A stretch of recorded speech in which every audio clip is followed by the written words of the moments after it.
Bueno, el día de los que están viendo grabado.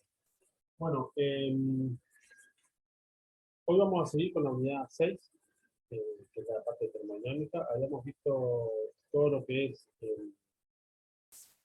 transferencia de calor, ¿verdad? Cuando ponemos en contacto dos sustancias a distinta temperatura, se busca lo que se llama el equilibrio térmico, y ese equilibrio térmico lo que hace es que el cuerpo que está a mayor temperatura le transfiere energía al cuerpo de menor temperatura.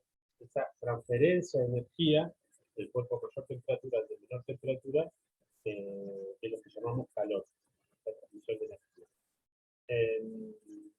Es la energía interna de un cuerpo que el cuerpo caliente pierde energía interna y el cuerpo frío, decir, gana energía interna en este cambio de calor. Bueno, vimos que la sumatoria de esos calores era cero, o sea que todo lo que pierde uno lo gana el otro cuerpo, o varios cuerpos, digamos, no solo tiene que ser un cuerpo. Y después que vimos, bueno, vimos cómo calcular ese calor que pierde, a partir del calor específico de la sustancia, o sea, cuánto se necesita para calentar un kilogramo de sustancia a 1 grado centígrado, el calor específico, y el calor latente era cuando hacemos un cambio de fase. Cuando tenemos una sustancia en una fase y la enfriamos o la calentamos y llega al punto de cambio de fase, bueno, ahí mucha energía se pierde, en el cambio de fase. Entonces también vimos el calor latente que tenía que ver con el calor que se utiliza para cambiar de fase. Después, pero creo que más o menos hasta ahí es todo lo que había visto. Bueno, lo que vamos a ver ahora son los métodos de transferencia de calor. O sea, este calor se transfiere de una sustancia a otra, que pasa todo el tiempo, digamos, todo el tiempo hay, nuestro cuerpo siempre está más caliente que el ambiente, entonces perdemos calor, en fin, hay un montón de situaciones en las que los cuerpos transmiten energía, pero esa energía en forma de calor se transmite de 3 formas distintas. Son las que vamos a estudiar ahora. Estos son los métodos de transferencia de calor.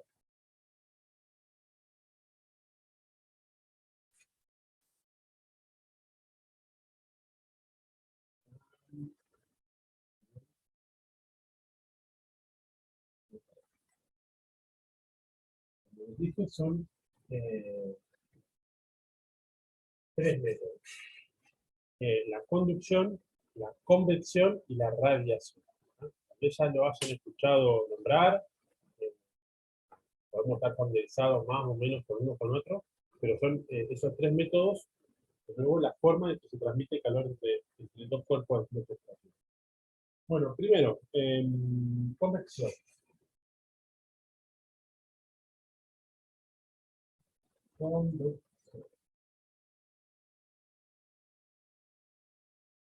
Bien, ¿qué es la convección? Bueno, si yo tengo, imaginemos que yo tengo ¿se ve bien, no?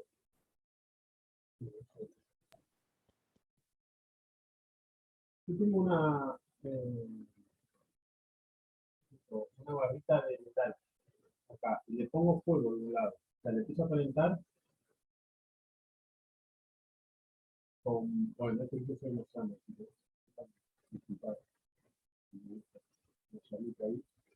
eh, la empiezo a calentar de este lado, ¿tá? Y la agarro de este otro lado, con la mano. Seguramente que en un ratito me voy a quemar. ¿Está? Eh, bueno, ¿y cómo es que se transmite el calor desde acá hasta acá? Porque no es que acá está caliente por la zona, no. Se calentó acá, pero el calor se fue para allá. El aumento de temperatura se fue para allá. Bueno, ¿qué es lo que pasó? Que las moléculas, vamos a decir que están acá, al recibir ese calor, se calentaron, digamos, adquirieron mayor temperatura. Eso internamente se traduce en un movimiento más grande de las moléculas. ¿Tá? O sea, antes de la llama, las moléculas que estaban acá se movían de acá hasta acá, digamos, vamos a decir así. Una molécula acá se movía así. Dice que tiene una cierta distancia, o tenía una cierta vibración. Ahora, cuando yo lo calenté con mi llamita, le puse esta llama y lo calenté, aumentó la vibración, no se puede. Pero aumentó la vibración de esa molécula. Empezó a vibrar más, ¿tá? Con mayor amplitud, vamos a decir así. Porque de esa manera, esa energía cinética se traduce en el calentamiento. Entonces, ¿qué pasó? Esta molécula, vamos a decir que recibió calor, contagió a una que estaba acá al lado. Vamos a hacer así. Vamos a poner acá justo esta recibió el calor de la llamita de acá. Esta molécula de acá, que estaba acá, que se movió mucho, contagió a esta que estaba acá al lado. Que también al principio se movía poquito, porque estaba, qué sé yo, a 25 grados, temperatura ambiente. Ahora, como esta se empezó a mover mucho y esta está tocando, digamos, ahí al lado, posando, le contagió el movimiento, ¿tá? Se empezó a mover. ¿Tá? Es como, nos vamos a pensar como en el agua. Si yo hago una perturbación en el agua, tiene una piedra, ¿qué pasa? Se mueve la molécula esa, pero después está contagia a las que están al lado. Bueno, acá pasa lo mismo. Esta molécula contagió a esta molécula contagió a esta contagió a esta, y todas se empezaron a mover con una amplitud grande, contagiadas por las moléculas que estaban cerca de recibir el calor. ¿Tá? Entonces, ese contagio se fue trasladando a toda la barra hasta llegar a mi mano, que yo la sentí más caliente. ¿Se entiende? Esa es la idea de conducción. O sea, en la conducción, las moléculas no se trasladan, no es que se mueven de un lugar a otro, sino que están ahí, pero empiezan a adquirir mayor energía cinética, a vibrar más, por el hecho de estar más caliente. Y eso se va contagiando a las moléculas que están al lado. Esto pasa en todas las sustancias, ¿tá? Tanto los líquidos, sólidos y gases. Ahora, en los sólidos es mucho más fuerte esa conducción. ¿Por qué? Porque las moléculas están más cerca en un sólido. ¿Tá? En general, hay algunas excepciones, pero en general, en los sólidos, las moléculas están mucho más cerquitas una de otra. Entonces, ese contagio entre una y otra se da mucho más fácil. ¿Tá? Los líquidos menos y los gaseosos menos. Ya vamos a ver que los líquidos y los gases, o sea, los fluidos, ahí tienen otro método para el calor. Pero la conducción es eso. Contagia las moléculas y se da en todas las sustancias, mejor que en los sólidos. Dentro de los sólidos, incluso, también hay mejores conductores del calor y otros no tanto. Y eso ustedes lo saben por... Sí. Profe, disculpe, ¿esto es conducción? Sí. Ah, porque dice convección en... Dije convección, perdón. No, cualquiera. Me parecía raro. No sé, perdón, chicos. Conducción. Estoy... Está bien, es muy temprano, no pasa nada. Muy temprano. No. Todo lo que dije es conducción. No sé si cuando hablé dije convección en algún momento.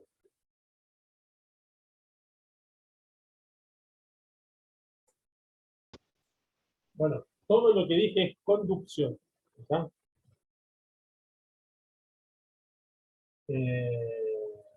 Bien. Seguimos con la conducción. Está diciendo, bueno, dentro de los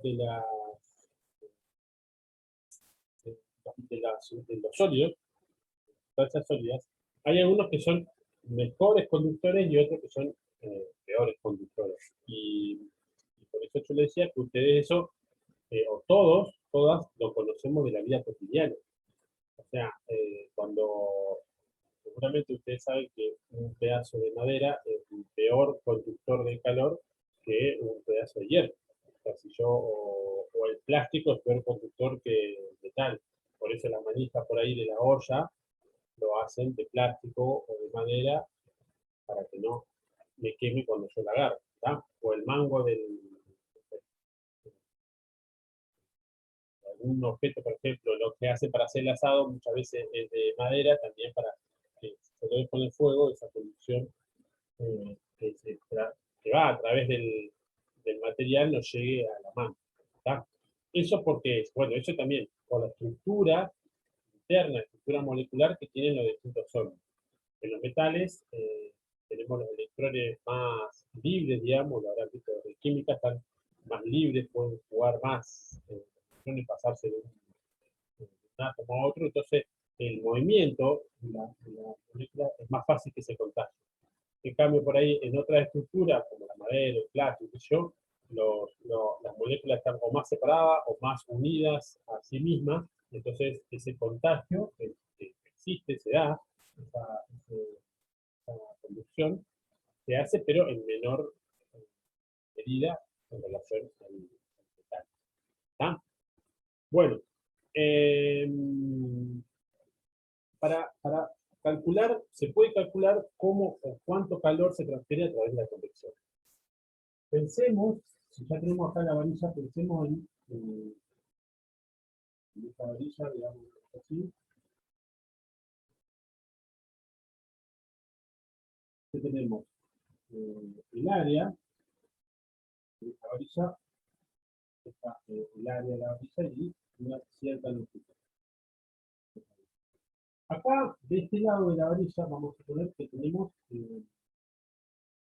a una temperatura de 1. De este lado de la varilla está tocando, qué sé yo, algo que está a una temperatura determinada. Y acá tenemos una temperatura de 2. Para que haya un flujo de calor, para que haya calor que va transmitiendo por conducción, tiene que haber una diferencia de temperatura, ¿no? Si no tengo diferencia de temperatura, no hay intercambio de calor, ¿tá? Porque ya está en equilibrio. Como hay diferencia de temperatura, entonces voy a tener intercambio de calor. ¿Y cómo se calcula ese intercambio de calor? Bueno, vamos a definir el flujo de calor.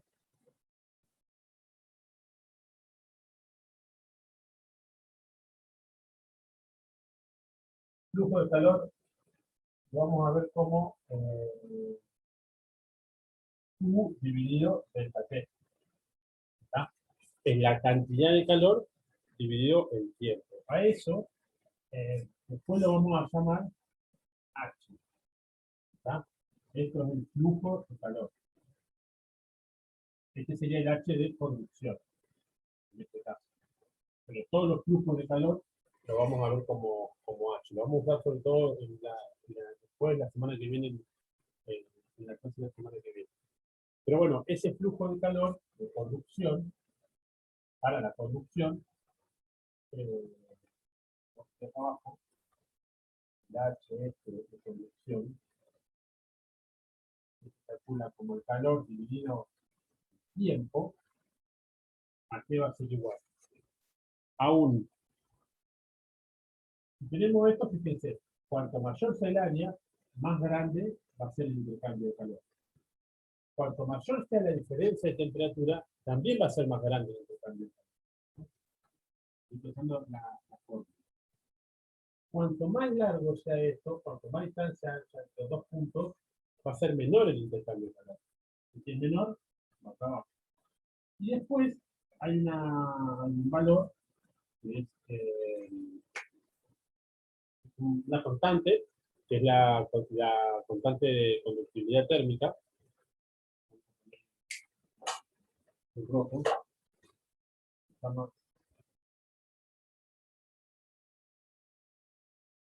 Esto, constante de conductividad térmica o conductividad.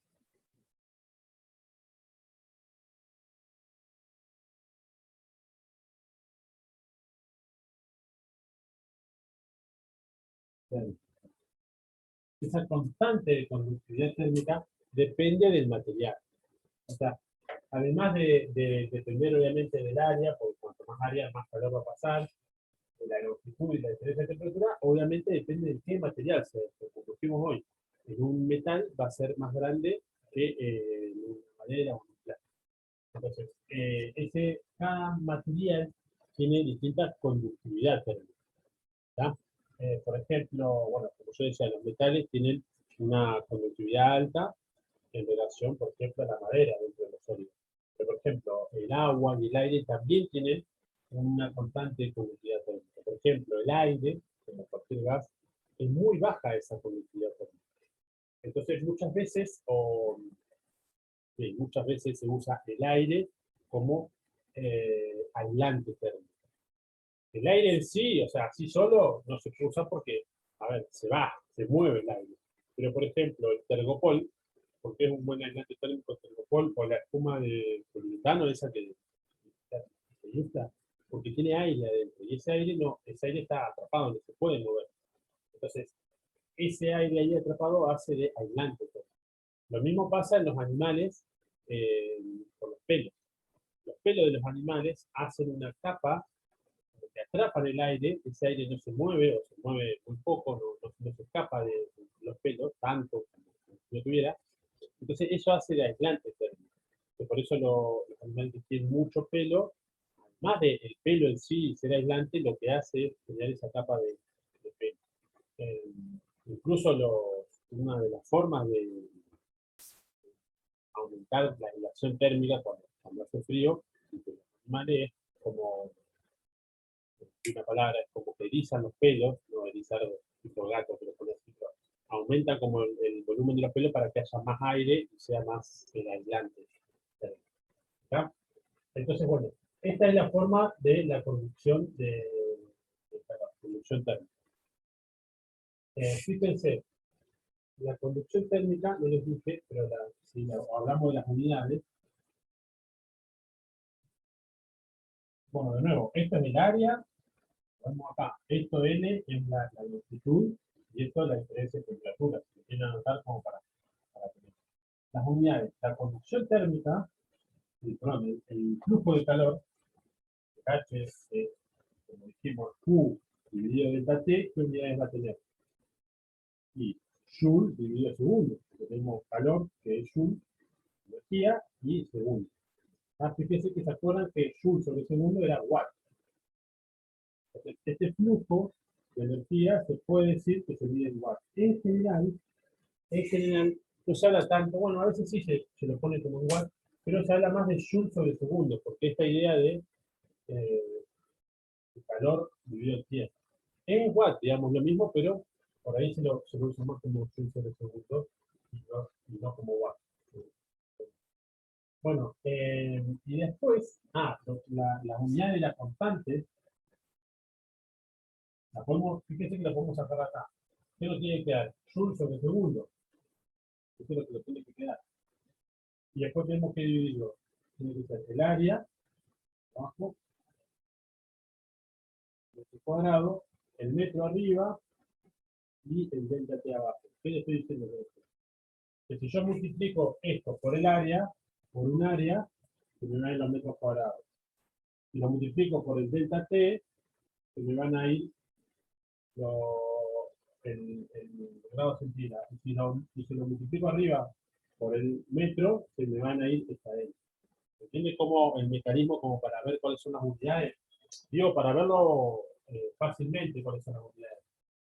Entonces, las unidades, en definitiva, digamos, fíjense que tengo metro y abajo metro cuadrado, se va a un metro, entonces las unidades que quedan son joule, segundo, metro y grado centígrado. O grado Kelvin.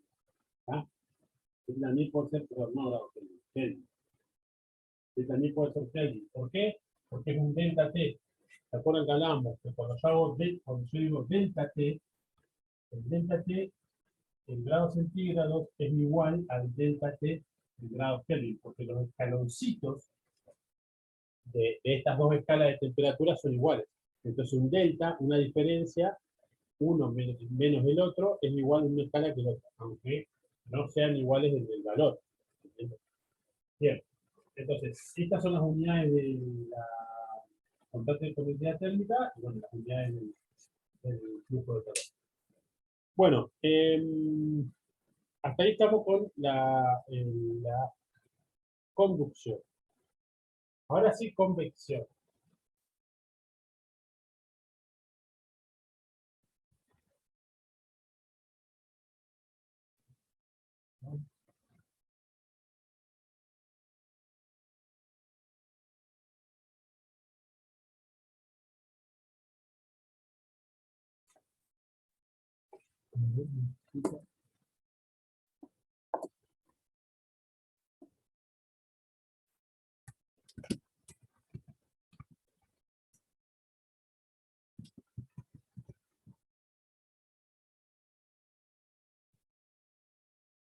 Bien. Bueno, convección.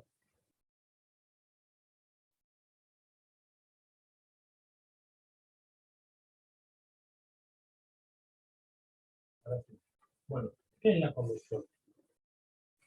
Bueno, ustedes imagínense cuando ponen una estufa. Yo justo acá tengo una estufa. ¿Qué pasa con la estufa? Calienta todo el ambiente. Pero ¿cómo calienta el ambiente? No lo calienta por eh, conducción. No es que las moléculas, si acá tengo una estufa, las moléculas de aire se mueven así, se mueven, van contagiando y van así calentando todo. Si yo espero eso, voy a tener que esperar 3 días para que se caliente la piel. ¿Está? Porque el aire es muy mal conductor del calor. Pero ¿qué pasa? Lo que pasa es que el aire se mueve. Y esa es la diferencia en la conducción en relación a la convección en relación a la conducción. En la convección, la sustancia que se calienta se mueve. ¿Ya? La convección, lo que estamos viendo ahora, se da obviamente para los fluidos, o sea, tanto los líquidos como los gases. Por ejemplo, le repito, lo de la estufa. La estufa que hace, calienta el aire que está al lado. Bueno, ese aire se mueve, digamos. Yo tengo una pieza acá le pongo una estufa, el aire, la molécula de aire caliente acá se mueve. ¿Por qué? Porque, bueno, primero porque son más calientes, tienen menor densidad, entonces suben. Entonces esto hace que se mueva el aire, que venga por acá, por acá, por acá, y a la vez las moléculas de aire que estaban por acá empiezan a bajar, empiezan más frías. Y se da como una circulación. Como acá se fueron moléculas, algunas moléculas van a salir ahí, entonces viene por acá algunas moléculas de aire que estaban más frías, se calientan y bueno, así se va calentando todo el ambiente. ¿Tá? De nuevo, las moléculas se van moviendo. Lo mismo pasa en el agua, por ejemplo. Cuando yo pongo a calentar agua, acá en la hornalla, vamos a hacer una llamita, y le pongo acá una llama y empiezo a calentar el agua, ¿qué pasa con el agua? Se calientan, obviamente se calienta el piso de la olla, y después se empiezan a calentar las moléculas, obviamente que están tocando ahí. Esas moléculas no es que se quedan ahí, esas moléculas se empiezan a mover y se van más arriba. ¿Por qué? Bueno, porque el agua caliente es menos densa que el agua fría, entonces se empiezan a mover y empiezan a subir. A la vez que las moléculas de agua, como estas suben, alguien tiene que ocupar su lugar. Entonces las moléculas de agua que estaban más frías bajan. Entonces, bueno, se calientan y suben y se van dando esos movimientos dentro del fluido. ¿Está? Ese es el calor por convección. De nuevo, en el calor por convección, las moléculas de fluido se mueven y de esa manera se calienta todo el ambiente, bueno, todo el sistema que estamos estudiando.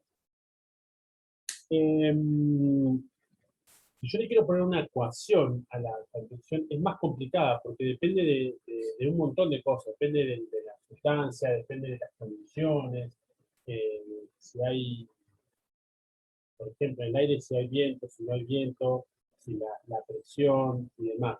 O sea, no es tan fácil como la convección en cuanto a escribir una ecuación. Es más, hay muchos libros que dicen esto, que es muy complicado y no dan una ecuación.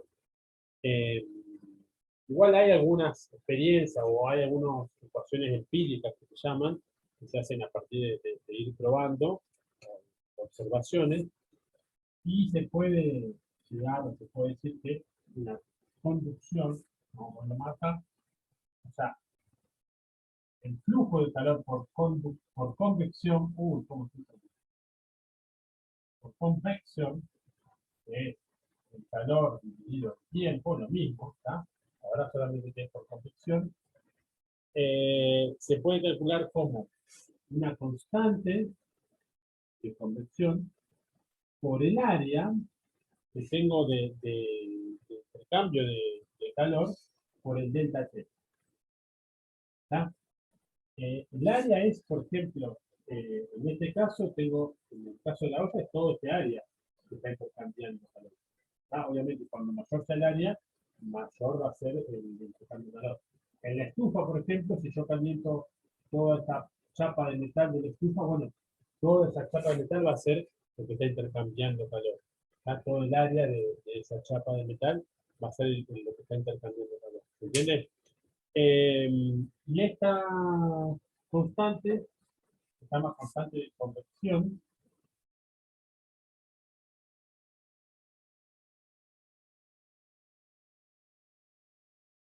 y esta constante, como yo les digo, no es que solamente depende del material, o sea, del fluido que tengo, sino que depende de las condiciones, de muchas de las condiciones. Y varía bastante. Entonces, por ejemplo, pueden haber una constante de convección para el aire sin viento a temperatura de 20 grados. ¿Entiendes? O sea, no es que es una para el aire, una para el agua, una para, no sé, para el aceite. Son así, como, a partir de distintas condiciones. Entonces, por eso, por ahí es difícil de trasladar. Si yo tengo, qué sé yo, eh, el aire, eh, quiero calcular la convección, en un lugar afuera, al aire libre, con 20 grados, eso va a ser distinto que en una pieza, aunque la sustancia sea aire también. ¿Por qué? Porque tengo otras condiciones. La H va a cambiar. Eso es a lo que me refiero. La constante esta varía bastante. Como yo les digo, hay valores tabulados de decir, bueno, al aire libre, a tal temperatura, sin viento, la constante de convección es esta.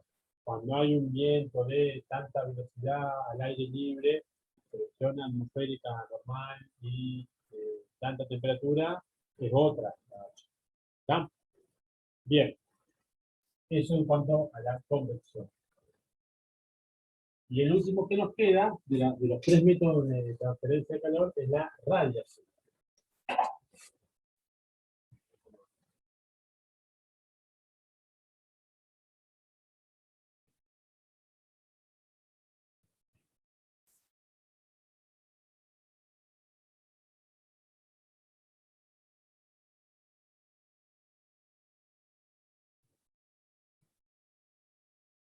Radiación.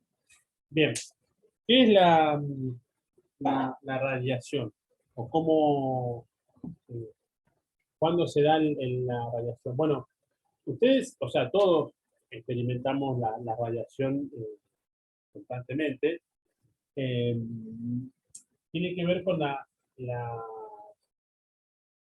ondas electromagnéticas que se transmiten por el movimiento de las partículas. Arranqué complicándola. Vamos a pensarlo de esta manera. Todos los cuerpos, por estar a una temperatura que no es el 0 grado Kelvin, o sea, el cero absoluto, ¿se acuerdan que habíamos hablado de todas las sustancias por tener una temperatura vibran?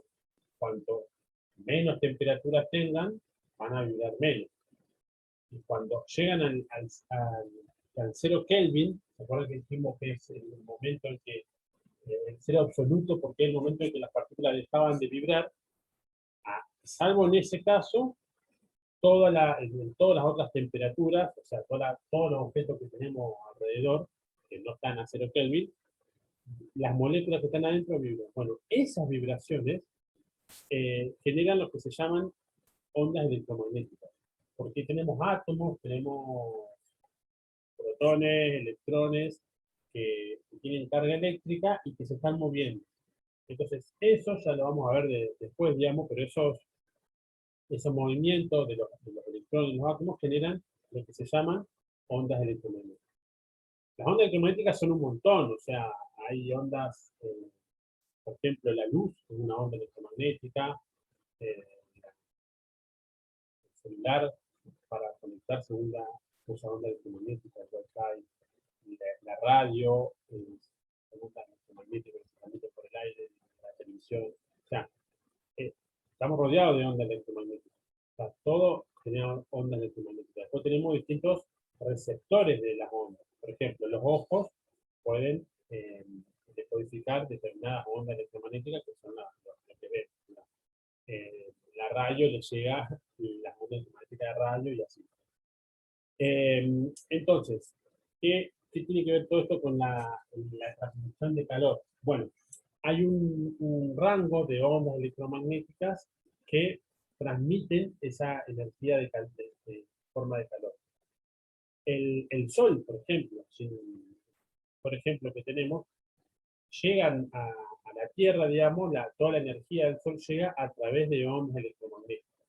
¿Tá? La diferencia de la radiación en relación a los otros métodos es que no necesita un medio para trasladarse, digamos, un medio físico. La conducción, si no tiene algo en que las moléculas puedan contagiarse, no se transmite. La convección, si no tiene algún fluido que caliente y se mueva y vaya calentando otro y haya una circulación de ese fluido, no puede transmitir el calor. En cambio, la radiación sí lo transmite porque de nuevo lo transmite a través de ondas electromagnéticas que no necesitan ningún medio para trasladarse. Yo decía recién que el Sol es el mejor ejemplo de la transmisión de las ondas electromagnéticas y, bueno, además de darnos luz, el Sol nos transmite esas ondas electromagnéticas en forma de calor, que son las ondas que están en el rango que se llama del infrarrojo. ¿Tá? Cuando nos ponemos al Sol sentimos esas ondas electromagnéticas justamente porque, bueno, nuestro cuerpo recibe, siente, digamos, es receptivo de esas ondas electromagnéticas. Bueno, tiene que ver con el agua, con la frecuencia de creación del agua, nuestro cuerpo es mayor parte agua. Entonces, a partir de eso es que esas ondas electromagnéticas pueden transmitir el calor.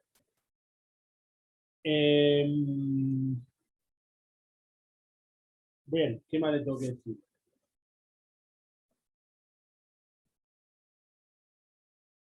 Por ejemplo, las ondas electromagnéticas rebotan a todos los cuerpos, como yo dije, emiten ondas electromagnéticas. Algunos emiten muchas ondas electromagnéticas en el infrarrojo y otros menos. Cuanto más caliente esté el cuerpo, mayor ondas electromagnéticas en el infrarrojo, o sea, mayor radiación van a emitir. Cuanto más frío esté en el cuerpo, menor radiación. ¿Ah? Por ejemplo, cuando hacemos un asado, cuando prenden el fuego, o cuando prenden el fuego de un hogar, una salamandra, ustedes sienten las ondas. Ese calor que se siente son las ondas electromagnéticas. ¿Por qué? Porque ahí están las brasas, está el fuego, que está a una temperatura elevada y emite muchas ondas, mucha radiación rojo de estas ondas electromagnéticas, entonces las sentimos nosotros. Entonces, de nuevo, cuanto mayor temperatura tenga el cuerpo, mayor radiación emite, por lo tanto, mayor calor libera por esa radiación. Cuanto más frío, de nuevo, menor radiación emite. Entonces, para calcular estas ondas electromagnéticas, el calor de la radiación va a ser el tiempo, lo podemos calcular. Acá, bueno, van a ver que tiene, no va a ser tan igual como las otras ecuaciones, sino que tiene algunas constantes nuevas. Por ejemplo, la constante Stefan Boltzmann, esta, por el área, por la luz. Vamos a hacer lo que nos pueden por la visibilidad, por el área, por el delta T. Esa, perdón, por la temperatura a la cual. Fíjense que esta ecuación es un poco más rara. La escribimos, digo rara porque no es tan igual a las otras. Bueno, esta ecuación es la ley de Stefan. Ley de Stefan, ¿cómo se dice? La ley de Stefan dice, Esta acá es una constante que se llama constante de este muchacho acá, Boltzmann.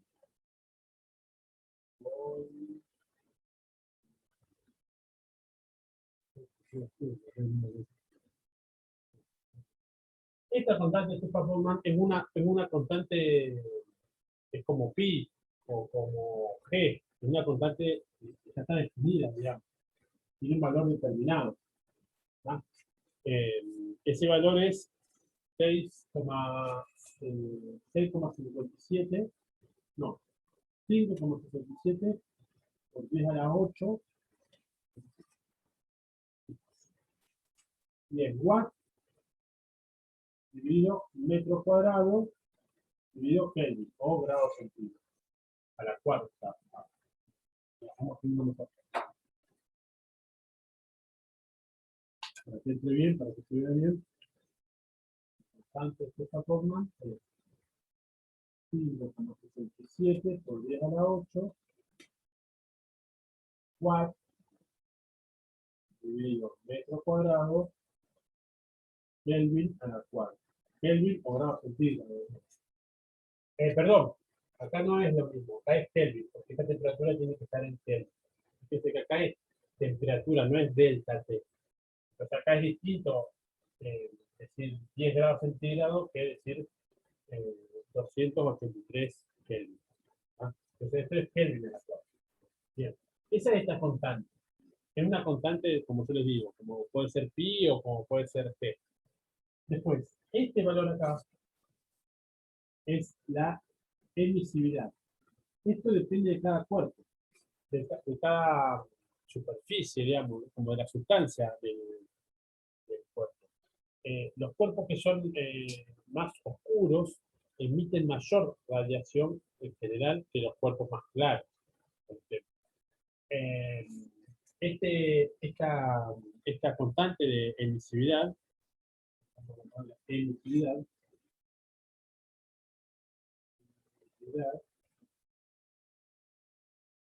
es un número adimensional, o sea, no tiene, acá, número adimensional, que tiene unidades,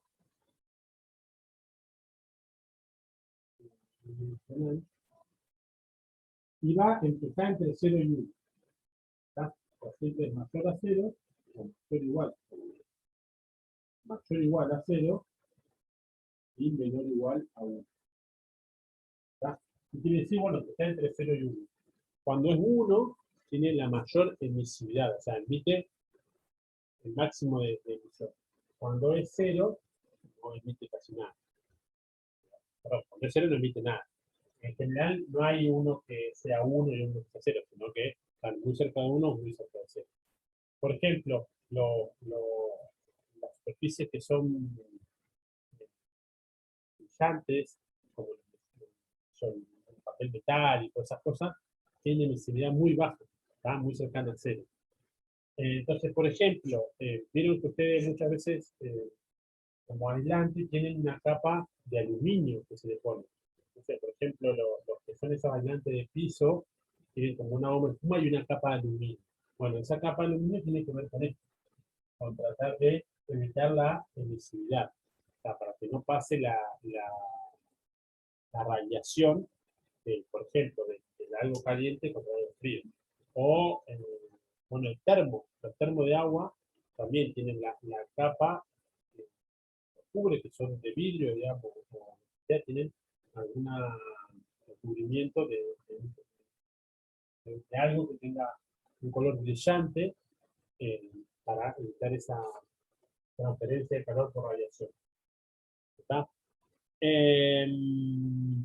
Bien. ¿Qué más? A es el área, ¿no es cierto? El área del cuerpo que yo estoy analizando. Cuanto mayor área, mayor voy a tener de emisiones por radiación. Y de la temperatura en la que está el cuerpo. Fíjense que depende de a la cuarta, o sea que depende muchísimo de la temperatura. Porque cuando un cuerpo está más caliente, va a emitir muchísimo más temperatura que cuando está más frío. O sea, hay una diferencia de t a la cuarta. Ahora, usted piensa en esto. O sea, todos los cuerpos emiten. Entonces, por ejemplo, un ser humano, yo emito calor por radiación. Todos emitimos calor todas emitimos radiación emitimos calor por radiación, porque nuestro cuerpo está a una determinada temperatura y emite radiación. Ahora, el ambiente, vamos a decir así, el aire y todas las cosas que nos rodean, también emiten radiación por temperatura, porque no están a 0 Kelvin. Si estuvieran a 0 Kelvin no emitirían, pero como nadie está a 0 Kelvin, nada está a 0 Kelvin, también emiten radiación. Entonces, nosotros, por un lado, emitimos radiación, pero por el otro lado, recibimos radiación del ambiente. ¿tá? Entonces, siempre lo que se hace para calcular cuánto calor se pierde por radiación, no solamente se calcula el calor que uno pierde por radiación, sino también el que absorbe por radiación. ¿tá? Vamos a hablar del cuerpo, porque en definitiva todo esto es después para poder entender la pérdida de calor del cuerpo. Si nosotros estamos a una temperatura mayor del ambiente, entonces seguramente vamos a emitir más radiación de la que vamos a absorber. ¿tá? Pero hay una diferencia. O sea, no es que perdemos todo esto por radiación y por radiación no nos viene nada. No, sí, recibimos calor por radiación del ambiente y emitimos calor. Si nuestro cuerpo estuviera a la misma temperatura que el ambiente, o sea, imagínense que estamos en una pieza a 37 grados, nuestro cuerpo está a 37 grados, entonces lo mismo que emitimos de radiación, lo mismo lo absorbemos. ¿tá? Entonces, esa diferencia entre la radiación que emitimos y la radiación que absorbemos va a ser cero. Entonces, haciendo esto, digamos, como lo que se calcula en la radiación es un flujo de calor por radiación neta. ¿tá? Vamos a decir un H neto. Ese H neto, ¿a qué va a ser igual? A la radiación que nosotros emitimos, la radiación emitida,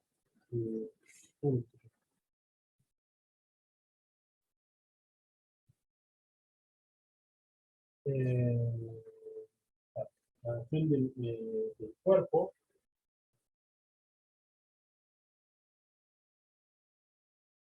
que emite el cuerpo, menos el flujo de calor por radiación que absorbe el cuerpo.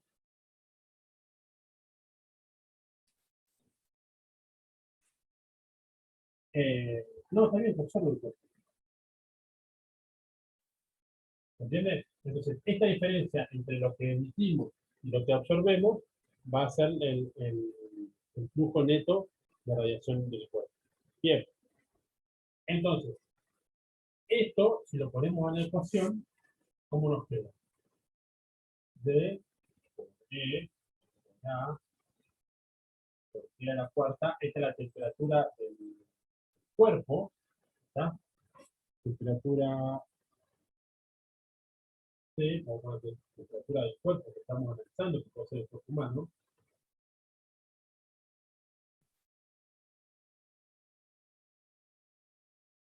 menos lo mismo, acá tengo que pensar, esta es una constante, esta es la emisividad del cuerpo, ¿tá? Acá también, el área del cuerpo por la temperatura del cuerpo. Y acá, de nuevo, en la densidad por la emisividad, por el área, acá sería el mismo área, porque estamos hablando de una persona, de un cuerpo que está recibiendo la radiación, por la temperatura del ambiente, en este caso. O sea, de todo lo que lo rodea. Bien, entonces esto, la radiación neta, esto sería radiación neta,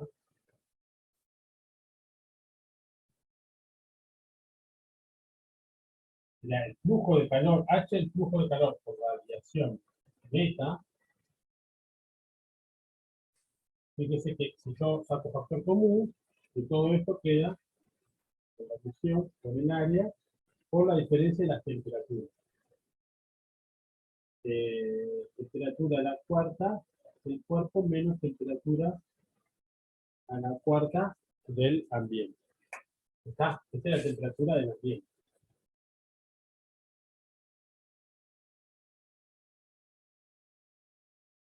Bien. Ahí me quedó esto acá con esto acá.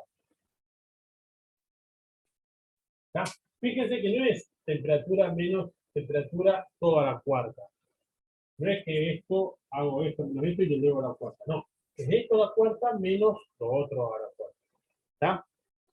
En algunos libros, les digo, porque me va a parecer que esta ecuación de radiación, vamos a ponerla acá, beta, la van a ver que esto lo aproximan como a sigma por E por A.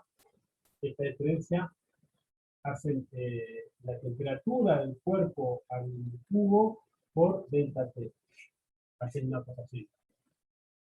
Es una aproximación porque en general esta diferencia de temperatura es muy chiquita en relación a la temperatura del cuerpo. Pero bueno, para mí es más, esto es sin aproximar y este es aproximado y la verdad que no tiene mucho sentido hacer esta aproximación. Por ahí al libro me parece que sí, pero como te digo, lo van a encontrar así también, pero en general a mí me parece más mejor nosotros siempre usamos esta porque ya tenemos la temperatura para que podamos dar así una aproximación. ¿Está? Bueno, yo se los comento porque en el game aparece de esta manera. Bien, acá para esa otra cosa que quería decirles.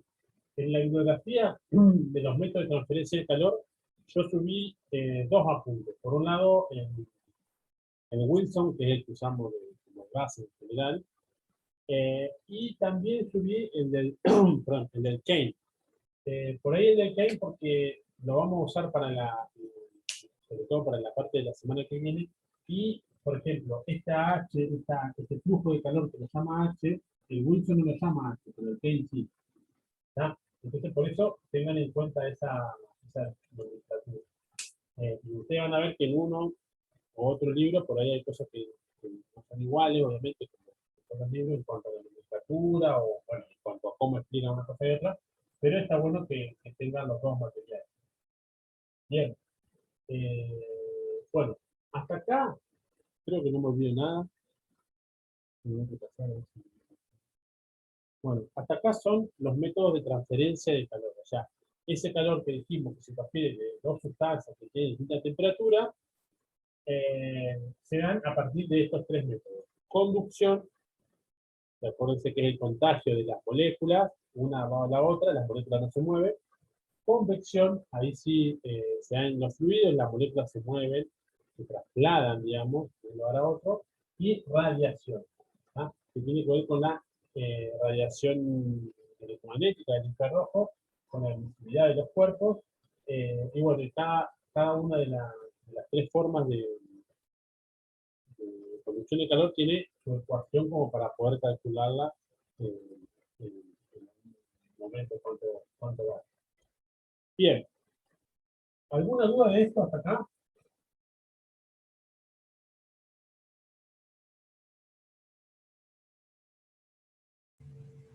No, profe, de mi parte. Bueno, este sería lo que... Profe, Sí, las unidades para las últimas dos que dijo, convección y radiación, ¿son las mismas? claro. El flujo de calor H siempre es Q sobre delta T. ¿Tá? Este ya sea de radiación o de conducción o el de convección, son siempre o sea, en todos los casos vale esta ecuación, ¿no? Que es el calor dividido en la diferencia de tiempo. Y siempre las unidades son las mismas, Joule sobre segundo. ¿Tá? Para todos los casos, las unidades son Joule sobre segundo, que es 4. ¿Tá? Porque siempre estamos hablando de Claro. flujo de calor. ¿No? Bueno, como vimos, después dentro de cada fórmula hay constantes que tienen distinto valor, distinta unidad. como en cada caso. Pero en todos los casos siempre hablo de las mismas unidades, porque todas son flujos de calor. Es más, la semana que viene ya van a ver, pero lo que vamos a hacer, vamos a sumar todo esto. O sea, cuánto calor pierde, por ejemplo, un ser humano o un animal, bueno, tiene que ver con eso. Una parte lo pierde por radiación, otra por convección, otra por conducción, o sea, y esa pérdida de calor, para saber cuánto calor pierde, bueno, sumamos todo. Entonces, para sumar todas estos flujos de calor, tienen que estar en las mismas unidades. ¿Está? Bien, bueno, hasta acá este pedacito bueno, de los métodos de transferencia de calor, de alguna manera es lo que nosotros llamamos unidad 6B. Creo que 6A era la parte de calorimetría, 6B de estos métodos de transferencia de calor. Y lo que vamos a empezar ahora, lo que vamos a empezar a dar ahora, vamos a ver un poquito, es la parte de metabolismo, que sería la parte, la última parte de esta última unidad. Esta esa parte 6B es bastante cortita, vamos a hacer así.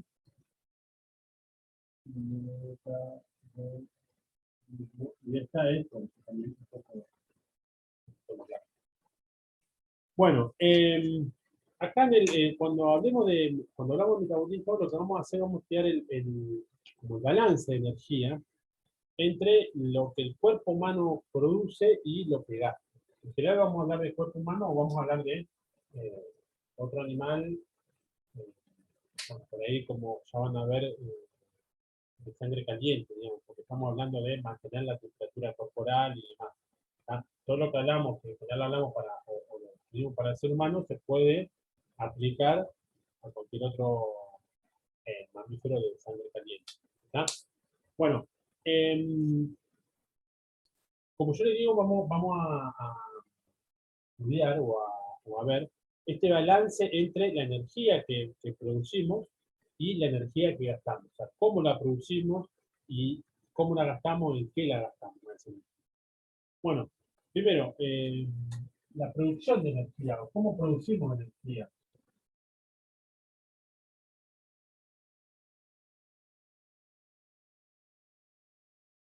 Bueno, ustedes saben que la energía del cuerpo humano, o sea, yo puedo estar acá hablando, moviéndome, respirando, viviendo, porque me alimento. ¿Ah? Los alimentos que incorporamos, que comemos, se metabolizan, o sea, se degradan, se producen reacciones químicas dentro del organismo, y eso libera energía. Esa energía es la que usa el cuerpo para hacer todas sus funciones.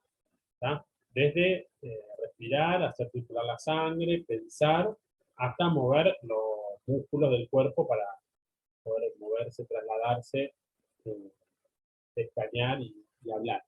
¿Tá? Para todo, la producción de energía viene a partir de los alimentos. No solamente necesitamos para producir energía de alimentos, sino también que necesitamos oxígeno. ¿Tá? Ustedes saben de química que para que se produzca este metabolismo, esta combustión de los alimentos, se necesita el oxígeno. Por eso necesitamos respirar. Entonces, nosotros tenemos como que los alimentos, por un lado, lo sumamos al oxígeno, por otro lado, sumamos el aire. Estas dos cosas juntas, le dan energía. Yo lo voy a poner así, como variación de energía. Bueno, vamos a poner energía,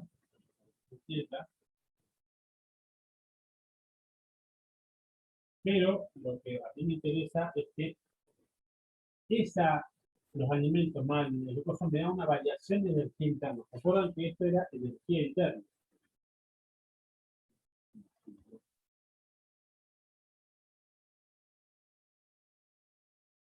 La energía interna.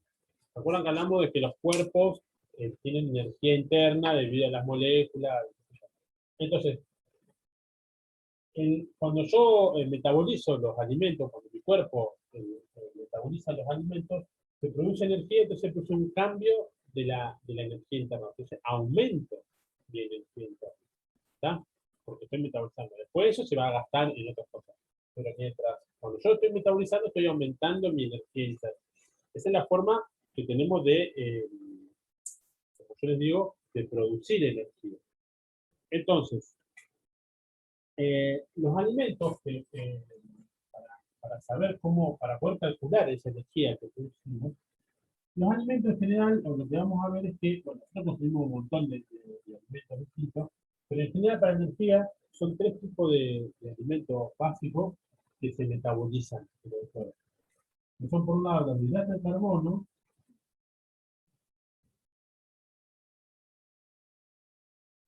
las proteínas y las grasas.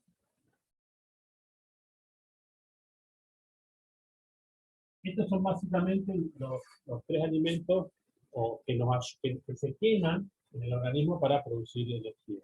Obviamente que acá hay todo un proceso, porque primero se descompone, después, bueno, ATP, qué sé yo, pero no vamos a ver todo eso. Lo que queremos ver es el balance de la energía. Entonces, por ahora vamos a reducir a que nosotros estos tres tipos de alimentos son los que consumimos y a partir de la degradación o el metabolismo de esos alimentos es que vamos a obtener la energía. El Keynes, si no me equivoco, agrega el alcohol, el químico. Pero bueno. Pero bueno, nosotros lo vamos a dejar acá, porque el alcohol en principio no sería un alimento. No vale decir que tomar una botella de cerveza o de fernet porque necesitaba un alimento para tener energía. Se puede tomar como el alcohol como una sustancia tóxica para el cuerpo, más allá de que todos tomemos un poco de alcohol, o la mayoría tomemos un poco de alcohol, es una sustancia tóxica para el cuerpo, pero ¿cómo limitamos a estos tres? Pero esto también, por eso le digo, creo que el Keynes también lo pone como otro alimento que se degradan y que producen. Bueno, entonces, como yo les digo, esos tres alimentos básicos vamos a degradar, lo vamos a metabolizar y vamos a obtener energía a partir de eso. En la cantidad de energía que obtenemos se conoce con el nombre del equivalente calorífico de los alimentos.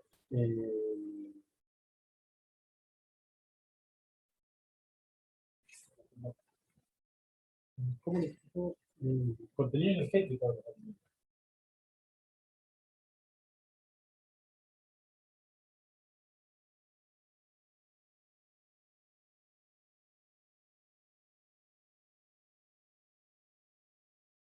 Vamos a subir los puntos.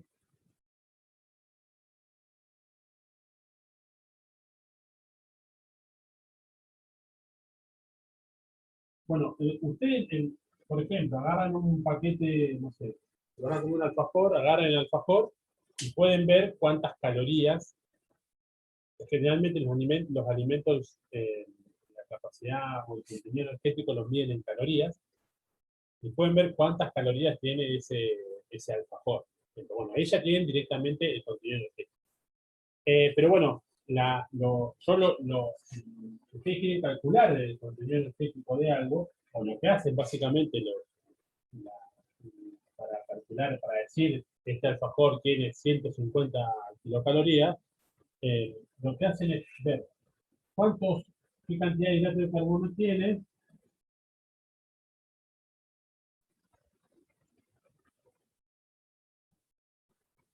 proteína, y, como se dice, la grasa. Bueno, el contenido energético del hidrato de carbono es a razón de 4,1 kilocalorías por gramo. ¿Está? ¿Qué quiere decir esto? Que si yo me como, o si mi cuerpo, perdón, quema 1 gramo de hidrato de carbono, entonces voy a obtener 4,1 kilocalorías para hacerlo mi actividad que quiero hacer. Las proteínas también tienen un valor similar de 4,2 kilocalorías por gramo. De nuevo, este es el contenido energético de estos alimentos básicos. Y la grasa tiene más, el 9,3 el valor de kilocalorías por gramo. ¿Está? Entonces, de nuevo, acá lo mismo. Yo quemo, si mi cuerpo quema un gramo de grasa, lo tengo 9,3 kilocalorías para usar la función del cuerpo. Si yo incorporo, supónganse que me como un cuarto de bizcocho, que tiene básicamente hidrato de carbono y grasa, para calcular cuánta energía incorporé o cuánta energía voy a incorporar en mi cuerpo, o cuando la transforme, cuánta energía voy a obtener cuando queme eso, ¿qué tengo que hacer? Bueno, multiplicar de alguna manera, para saber la cantidad de energía que voy a producir, tengo que multiplicar la masa de lo que obtuve por el contenido energético.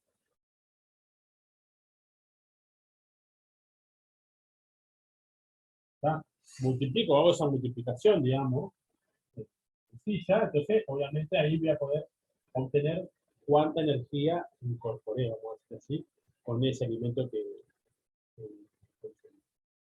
Bien.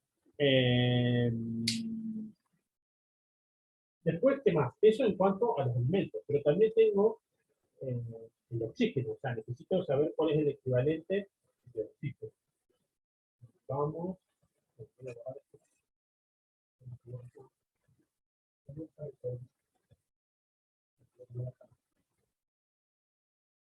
Equivalente de oxígeno.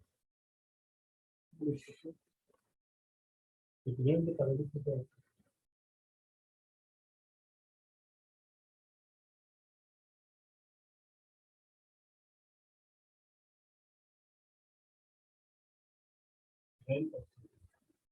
O sea, ¿qué es el equivalente calorífico del oxígeno? Bueno, es cuánto oxígeno necesito,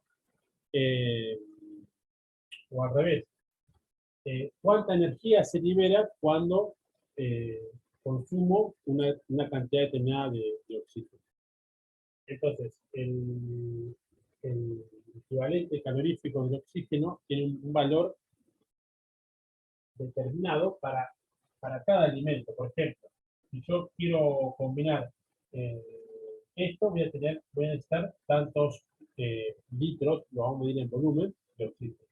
Si quiero quemar 1 gramo de proteína, voy a necesitar otra cantidad de oxígeno para quemar 1 gramo de proteína y otra de grasa. En general, los valores no son iguales para cada caso, pero son muy parecidos entre sí. Entonces se toma como un valor promedio que vale para todo. ¿Está? El equivalente de oxígeno, acá está el número, es 4,8 kilocalorías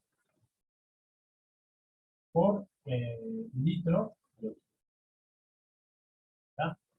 ¿Qué quiere decir eso?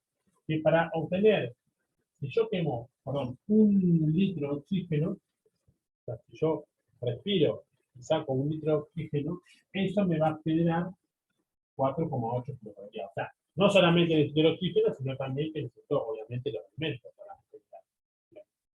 ¿Ah? Pero, por ejemplo, si yo quiero quemar 1 gramo de grasa, que voy a producir 4,1 kilocalorías, voy a necesitar, fíjense, si tengo todas estas kilocalorías, voy a necesitar un poquito menos de 1 litro de oxígeno. ¿Entienden? O sea, yo tengo por acá 1 gramo de hidrato de carbono más un poquito menos, qué sé yo, 0,9 litros de oxígeno, eso me va a dar los 4,1 kilocalorías. ¿Se entiende? Necesito por un lado este y por el otro lado este. Lo que muchas veces vamos a hacer es, lo que se hace es al revés, es simplemente tener uno de los datos. Por ejemplo, ¿cuánta energía tengo con 1 gramo de oxígeno? Y bueno, tengo tanta energía. No importa, bueno, sí importa, pero si no me lo preguntan, no importa cuánto oxígeno tengo. O lo que se hace muchas veces, que de esta manera se mide, es cómo hago para cuánta energía consumí, bueno, a partir de la cantidad de oxígeno que yo consumí. Por ejemplo, si yo consumí, se mide, me ponen una pieza cerrada, así se hace experiencia, ¿no? Se pone una pinza cerrada que herméticamente y controlan cuánto oxígeno vas consumiendo. Entonces, si vos consumiste, no sé, 50 litros de oxígeno, entonces quiere, bueno, hago esta división, veo cuántas calorías consumí. ¿Entiende la relación? Entonces, de esa manera puedo ir calculando la energía que vas gastando en función de la cantidad de oxígeno que se necesita para liberar esa energía. Bien. Hasta ahí vimos más o menos esto. ¿Cómo se producen, o sea, cómo se producen la energía a partir de los alimentos y del oxígeno? Y vamos a pensar ahora en cómo se gasta esa energía. ¿Alguna duda de esto? Estoy borrando todo. A partir de quieren preguntar algo. No, profe, por lo menos.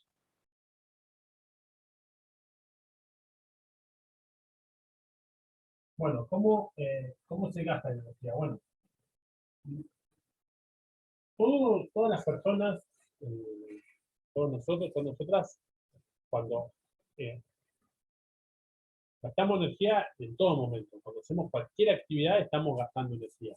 Hasta cuando estamos durmiendo estamos gastando energía. ¿Está? Porque nuestro corazón sigue funcionando, porque nuestro cerebro sigue funcionando, porque tenemos que respirar. ¿Está? Entonces, yo no sé, gasto energía.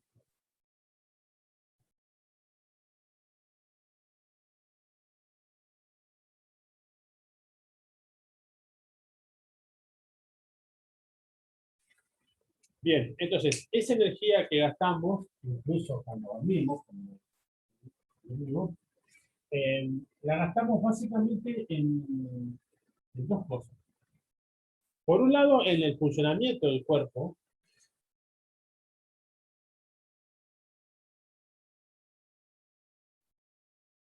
¿Qué quiere decir esto? Bueno, como dije recién, el respirar, el corazón lata, que la sangre circule, que el cerebro funcione, y en mover los músculos del cuerpo para poder hacer esto. Por ejemplo, para poder hablar y demás.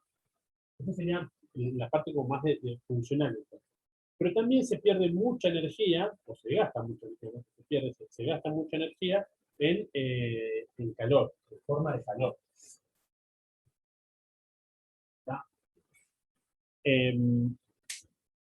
Toda esa energía, digamos, todos los...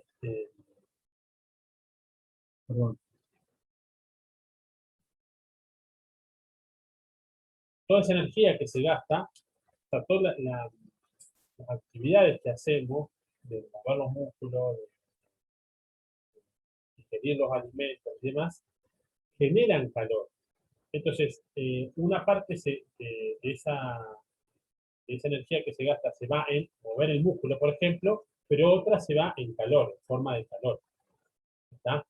El cuerpo humano necesita todo el tiempo estar liberando calor. Nosotros siempre necesitamos que el ambiente, donde estamos, esté más frío que nosotros. Fíjense que, o sea, si nosotros estamos, nuestro cuerpo funciona a 37 grados. Si fuéramos una máquina, un robot, y nuestra temperatura de funcionamiento óptimo a 37 grados, lo óptimo sería que el ambiente esté a 37 grados. Porque no tendríamos que intercambiar calor, no tendríamos que estar generando calor para cambiar. Ahora, si estamos en un ambiente a 37 grados, no estamos muriendo de calor. Iba a decir trabajando de calor, pero queda mal. O sea, vamos a tener mucho calor en un ambiente a 37 grados. ¿Por qué? Porque justamente nuestro cuerpo está todo el tiempo generando calor y tiene que liberarlo a ese calor. Y la forma más fácil de liberarlo, o sea, para liberarlo necesita que el ambiente donde está esté más frío. Entonces, yo, una persona, tengo una temperatura mayor que el ambiente, entonces hay una transferencia de energía a través de calor. O sea, yo estoy a 37 grados, el ambiente está a 20 o 24 grados, la temperatura buena para el ser humano, entonces estoy liberando una cierta cantidad de energía que es lo que, ese calor que estoy produciendo por las otras actividades que estoy haciendo. Por ejemplo, si salimos a correr, si empezamos a jugar al fútbol, a cualquier cosa que nos tener una actividad física que demande mucho mayor movimiento del cuerpo y producción de calor, obviamente vamos a tener más calor. Bueno, vamos a empezar a ver otro mecanismo para liberar ese calor, como la transpiración y demás. Eso lo vamos a ver la semana que viene. Pero se entiende que todo el tiempo estamos teniendo que liberar calor al medio, justamente por estas actividades de las funciones del cuerpo que hace. Entonces, como yo les digo, la energía se va en la función del cuerpo y en el calor. Para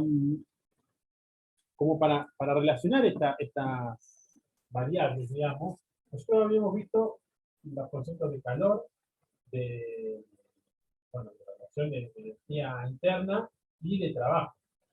Son dos conceptos que ya vimos en la materia. Pero para entender esto que estoy diciendo ahora, tenemos que por ahí entender o se puede explicar a partir de lo que se llama la primera ley de la termodinámica. ¿Tá? Nosotros no nos vamos a meter en la ley de la termodinámica, está muy desarrollada, sobre todo para la parte de mecanismo, de máquinas y demás. Pero lo que sí vamos a escribirla o vamos a conocerla, la primera ley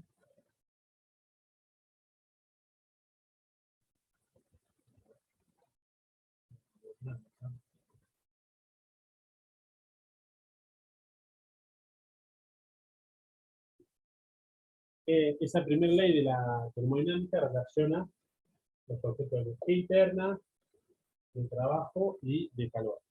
Esa ley, bueno, la ley, así a secas, dice que el calor que se agrega a un sistema, digamos, se da, es igual a la variación de energía de ese sistema y al trabajo que realiza ese sistema. ¿Tá? De nuevo, esto está muy pensado, por ejemplo, para un fluido, en el que yo le agrego calor. Bueno, y ese calor se puede o ir en calentar el fluido, por ejemplo, o en un trabajo que hace el fluido, por ejemplo, en mover el fluido. Entonces hay situaciones en que yo calentando un fluido, no solamente, agregándole calor al fluido, no solamente lo caliento, o sea, su interna, sino que también lo muevo a ese. Entonces, parte de ese calor se va en el trabajo, en ese movimiento, y parte se absorbe como energía interna. ¿Tá? Eso, como yo les digo, es la ley de termodinámica, como está escrita o como está presentada, más dedicado a otras áreas de conocimiento. En biología, digamos, los procesos que estamos viendo nosotros en metabolismo, se usa o se estudia haciendo como un pasaje de términos, se usa como más de esta manera. Que la variación de energía, o sea, simplemente pasar esto, tanto, pero lo vemos así, como la variación de energía interna es el calor menos el trabajo. Entonces, la variación de energía interna sería el gasto energético que tengo en el cuerpo. Yo esto lo explico de nuevo a un sistema, a una persona, ¿tá? Puedo decir que el gasto energético, que es la variación de energía interna, o sea, yo estoy disminuyendo mi energía interna porque generé energía que mando a través del metabolismo, como vimos recién, y ahora la estoy gastando, o sea, estoy haciendo un gasto de esa energía y que se va a ir, o sea, estoy disminuyendo, por eso tengo una variación de energía, tengo energía final y energía inicial. Y se va a ir, por un lado, el calor, y por el otro lado, en un trabajo que yo realice. ¿Tá? Por ejemplo, por eso tiene que ver estas dos cosas. Por ejemplo, si yo levanto un balde a una altura determinada, voy a estar bañando mi energía interna. Esa energía interna, una parte se fue en el trabajo que hice levantando eso, tendría que calcular el trabajo de levantar que hizo mi cuerpo, levantar un balde de acá hasta acá, y otra parte se va a ir en calor. ¿Está? Esa sería la idea. Esto se ve, o sea, si pensamos, por ejemplo, en los signos de esto, porque por ahí pueden confundir los signos, fíjense, esto es una variación de energía. La variación de energía que significa energía internacional menos internacional. Estoy hablando de gasto energético.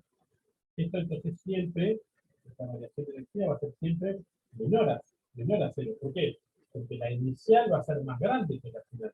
Y yo estoy gastando energía. ¿Va? Siempre voy a tener al final menos. Entonces, esto ya es negativo. Este calor, yo siempre mi cuerpo elimina calor. ¿Tá? Cuando yo hago un trabajo, cuando yo muevo, mi cuerpo necesita eliminar el calor. Y acuérdense que siempre hablamos de calor, que cuando yo elimino calor, estoy hablando de un calor negativo. ¿Tá? Cuando absorbo calor, cuando un cuerpo absorbe calor, ahí es un calor positivo. ¿Tá? Entonces, este valor siempre también es negativo. Bueno, esto también será negativo. O sea, todos los términos son negativos, por decirlo de alguna manera. Por ahí a mí a veces me gusta pensarlo de esta manera. Que la variación de energía interna, el valor absoluto, es el valor absoluto más el valor absoluto del grafo. O sea, todo con valor absoluto, más allá después de los signos. ¿Qué quiere decir esto? Lo que dije recién. El gasto de energía interna que yo tengo se va a ir en calor o en un trabajo que yo hago. Entonces, por ejemplo, ustedes van a ver un problema de una persona sube una montaña de 1000 metros de altura. Qué sé yo, gasta tanto de energía. Bueno, esa energía que gastó se fue una parte en subir, o sea, tengo que calcular el trabajo que hice yo para subir mi cuerpo desde acá hasta una altura de 1000 metros, y una parte se fue en ese trabajo que hice y la otra se fue en calor que libré en medio. ¿Está? Esa es la idea. Y después, esta ecuación, más que nada, no la vemos tanto de esta manera, sino que se estudia más dividiéndola por el tiempo. O sea, en vez de pensar en un trabajo determinado, pues subir una montaña, tanto, sino que se piensa en la variación de energía interna dividido en tiempo, va a ser igual al calor dividido en tiempo menos el trabajo dividido en tiempo. La variación. O sea, acá esto se leería o se pensaría de esta manera. La variación de energía interna en un determinado tiempo es igual al calor que libré en ese tiempo menos el trabajo que hice en ese tiempo. ¿Tá? Entonces, esto, de esta manera, es que vamos a estudiar, o esta es la ecuación que vamos a usar para hacer los cálculos de variación de energía interna. Acá fíjense una cosa, todo esto se mide, las unidades son joule dividido segundo, ¿no? O sea, watt. Y lo mismo que hablábamos hoy, porque tenemos energía, calor, trabajo, estoy hablando de energía, joule dividido segundo. Fíjense que esto, lo vamos a ver, pero este de acá son el flujo de calor que estábamos hablando. Hablábamos del flujo de calor por convección, por conducción, y tenemos aquí, bueno, es este calor que está liberando, también lo podemos ver como SH, como este flujo de calor. Bien. Ahora, ¿cuánto, esto es lo que vemos ahora, cuánto se gasta energía en hacer las distintas actividades? Obviamente, depende de qué actividad tengamos, vamos a gastar más o menos energía. Una cosa está durmiendo y otra cosa está corriendo. Entonces, bueno, para saber el gasto de energía de cada actividad, lo que se hizo históricamente fue medir ese gasto de energía. En esa medición de la tabla de energía, se vio que obviamente depende de ese gasto de energía, depende de muchos factores, depende de la persona, depende de la edad que tenga, eso, el gasto de energía, lo llamamos acá, el gasto de energía de una actividad, el gasto de energía de una actividad, voy a aprovechar esto.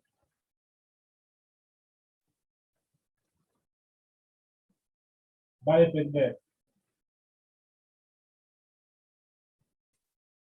Primero, bueno, de la edad que tenga esa persona. ¿Qué quiere decir eso? Porque yo pongo una persona de 20 años a caminar y otra persona de 50 años a caminar y mido la energía que gasta, o sea, que pesen lo mismo, que sean todo lo mismo, simplemente la única diferencia de 20 años, la diferencia de edad, voy a ver que tengo diferentes gastos de energía, ¿tá? Porque los metabolismos de las personas con la edad cambian. Los cambios son menores, digamos, pero varía un poco con eso. También depende, por ejemplo, de la condición física. Si una persona sedentaria que no se mueve, vaya a tener un determinado gasto de energía que otra persona que está más habituada a hacer ese tipo de tareas. También tiene que ver con el sexo de la persona, el sexo biológico. ¿Tá? Se midió para un hombre y para una mujer, hablando de sexo biológico, y se vieron que había diferencias entre los gastos de energía, de nuevo, manteniendo la misma edad, manteniendo el mismo peso de la persona y demás, había una diferencia de energía, más o menos un 10% de diferencia entre uno y otro. Y obviamente, o bueno, no sé si obviamente, pero algo que puede pensar que es más claro, depende de la masa de la persona. Y de la masa depende directamente proporcional. O sea, si pongo dos personas con la misma edad, del mismo sexo, de la misma condición física, una que pesa 50 kilos y otra que pesa 100 kilos, y la hago caminar de nuevo el mismo tramo, voy a ver que la de 100 kilos gasta el doble de energía que la de 50. ¿Ya? Es directamente proporcional el gasto de energía de una actividad a la masa del cuerpo. Entonces, bueno, a partir de todo esto es que se establecieron lo que se llama las tasas metabólicas. ¿Qué es la tasa metabólica?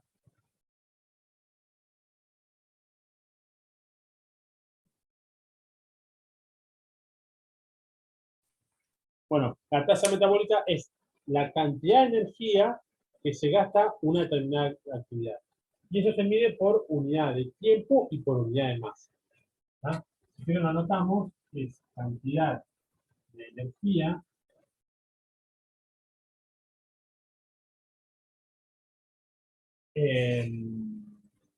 cantidad de energía que se consume en una actividad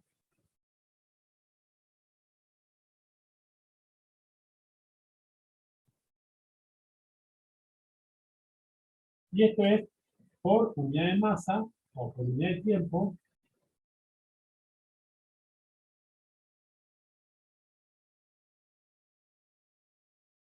y por unidad de masa. ¿Qué quiere decir esto? Que yo voy a tener, por ejemplo, para caminar, no sé, o para quedarme sentado, la tasa metabólica, a ver, estamos en no sé, la tasa metabólica, por ahí lo van a ver así, así como la pregunta, ponerle la doble mayúscula para después, por ejemplo, poner la tasa metabólica de estar sentado. ¿Tá? La tasa metabólica de estar sentado, para que lo anote por acá, es de 1,5. Estos son todos valores tabulados que tiene la tabla. En el libro está toda la tabla con los valores.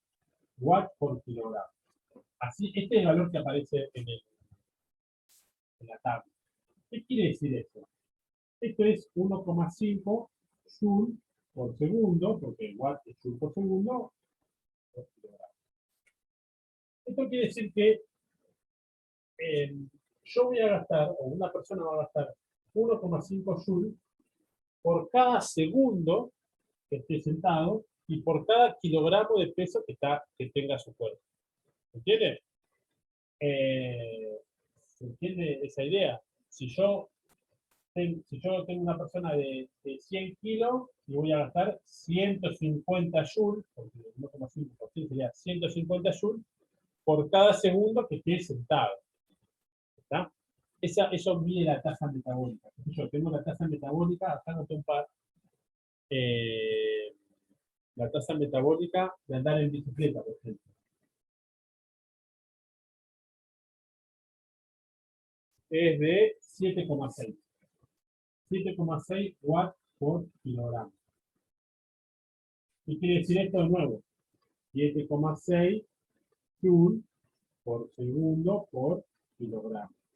Quiere decir que yo voy a gastar 7,6 joule por cada segundo que esté andando en bici y por cada kilogramo de mi cuerpo.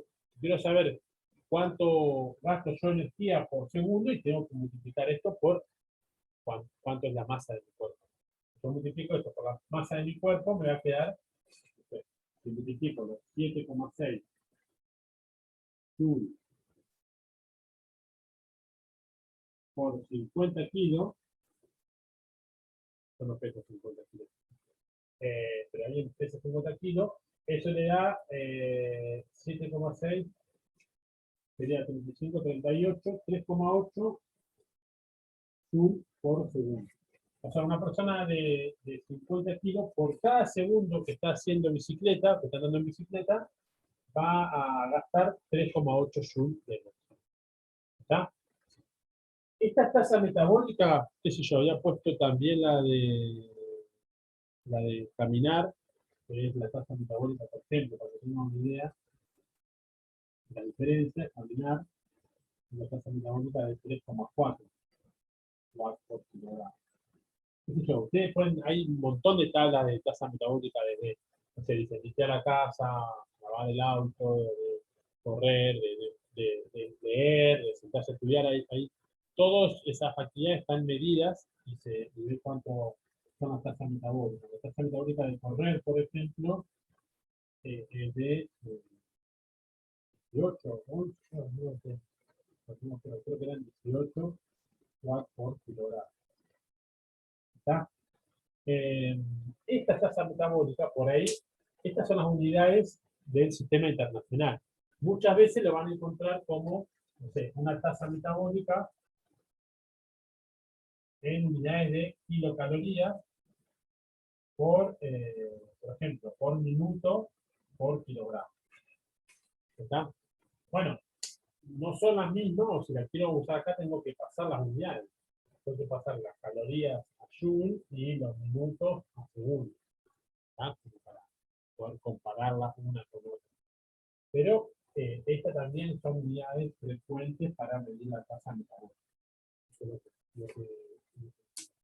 Siempre tiene que ser unidades de energía dividido unidades de tiempo y unidades de masa. Bien. Y lo último que vamos a ver en cuanto a la tasa metabólica es lo que se define como la tasa metabólica basal. ¿Qué es la tasa metabólica basal? Bueno, es lo mínimo que yo necesito para vivir, o sea, para mi cuerpo funcionar. Ah, no, perdón, le quería poner la... No, ahora le pongo. Tasa metabólica. Ya con esto terminamos. Tasa metabólica basal. Bueno, de nuevo, la tasa metabólica basal es lo que gasta, es la energía que gasta mi cuerpo por el simple hecho de estar vivo.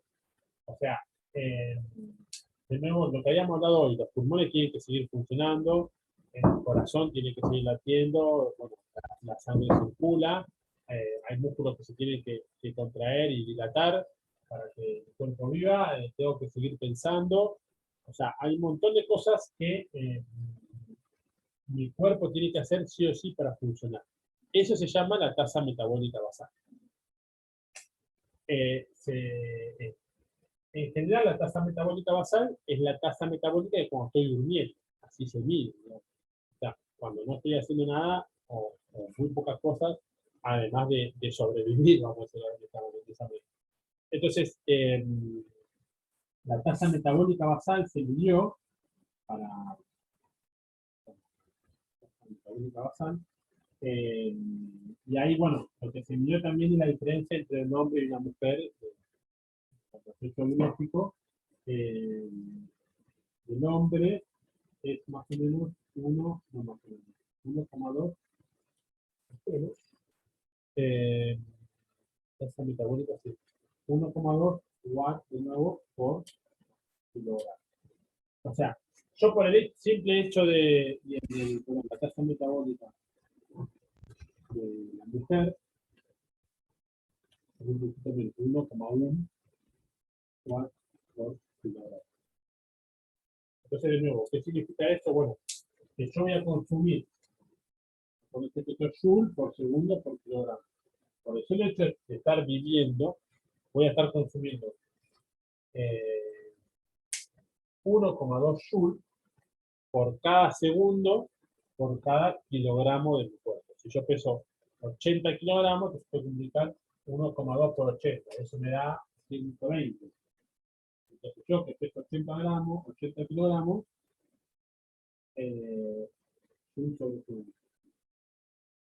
yo estoy consumiendo 120 joules por cada segundo de que mis funciones vitales estén. ¿Ah? Si yo estoy dando clases, seguramente esto aumenta, ¿no? Porque no solamente estoy viviendo, sino que estoy haciendo otras actividades. Bien. Bueno, y lo último, si yo quiero de nuevo calcular el gasto de energía interna, ¿cuánto voy a gastar en energía interna? ¿Qué tengo que hacer? Bueno, cuando estoy realizando una actividad, digo, si quiero calcular el gasto de energía interna al realizar una actividad, ¿qué tengo que hacer? La tasa metabólica, multiplicar la tasa metabólica, que es el valor de acá, por la masa del cuerpo por el tiempo. ¿Está? Esta es la masa, este es el tiempo. Entonces, de esa manera, yo puedo obtener el gasto energético que tuve. De nuevo, el gasto energético multiplicando la tasa metabólica, ese valor que está tabulado para correr, para caminar, para andar en bicicleta, lo multiplico por la masa del cuerpo que está, de la persona que está desarrollando esa actividad, por el tiempo que desarrolló esa actividad, voy a tener la variación de energía. Esto ustedes ahora en la clase de problema van a ver, por ejemplo, si yo quiero decir, bueno, quiero gastar, estoy haciendo dieta o lo que sea, y quiero gastar 200 kilocalorías andando en bici. Bueno, entonces vos querés gastar 200 kilocalorías, tenés la tasa metabólica de la bicicleta y cuánto es tu peso corporal. Entonces podés calcular cuánto tiempo necesitas andar en bicicleta para quemar 200 kilocalorías. ¿Entienden? Bueno, con todo esto, con los métodos de transferencia de energía y esta primera parte del metabolismo van a poder hacer varios de los problemitas que van a dar mañana. Y bueno, el problema evaluatorio, que va a ser el día jueves, van con lo que vimos la semana pasada y un poquito con esto, ya la van a poder hacer. ¿Está? Bueno, ¿qué se entendió? ¿Qué no se entendió de esto? Díganme, cuéntenme, pregunten.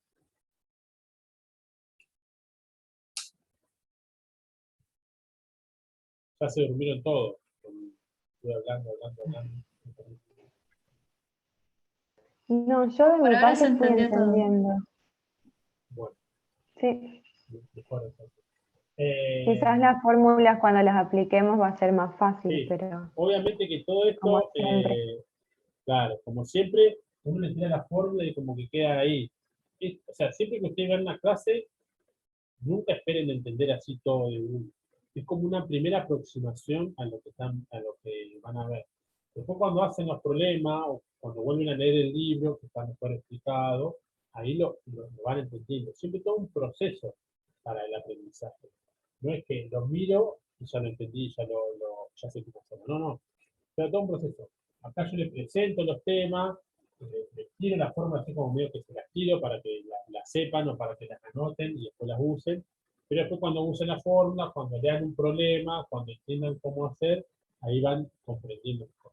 Cuando leen el libro, van siempre entendiendo cada vez, asimilando los conceptos que estamos tratando. por eso también son las actividades de trabajo práctico y de problema laboratorio, para que ustedes puedan intentar poner en práctica esos conocimientos que tenemos bien.